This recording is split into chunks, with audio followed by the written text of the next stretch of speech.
கரூரில் சுமார் 1.5 மணி நேரத்தில் 61,286 விதைப்பந்துகள் தயாரித்து பள்ளி மாணவர்கள் உலக சாதனை படைத்துள்ளனர். சுற்றுச்சூழல் பாதுகாப்பை வலியுறுத்தியும் உலக வனநாள் மற்றும் நீர் பாதுகாப்பு நாளை முன்னிட்டும் மணிமங்கலம் பகுதியைச் சேர்ந்த தனியார் பள்ளி மாணவர்கள் 300க்கும் மேற்பட்டோர் இச்சாதனை முயற்சியை மேற்கொண்டனர். இதற்காக சுமார் 800 கிலோ களிமண், செம்மண் கலவை, வேம்பு, புங்கன், மகிழம் உள்ளிட்ட 15 வகையிலான நாட்டு விதைகளை அவர்கள் பயன்படுத்தியிருந்தனர். மாணவர்கள் 1 மணி நேரம் 33 நிமிடங்களில் 61,286 விதைப்பந்துகளை தயார் செய்து உலக வரைபடமாக அதனை வடிவமைத்து kingdom book of world records புத்தகத்தில் இடம் பிடித்திருப்பது பாராட்டுகளை குவித்து வருகிறது.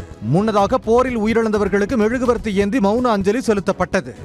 286 பால்ஸ் சீட்ஸ் பால்ஸ் அவங்க இன்னைக்கு ரெடி பண்ணியிருக்காங்க. இதில் ஒரு 300 சில்ட்ரன்ஸ் கலந்துக்கிட்டாங்க.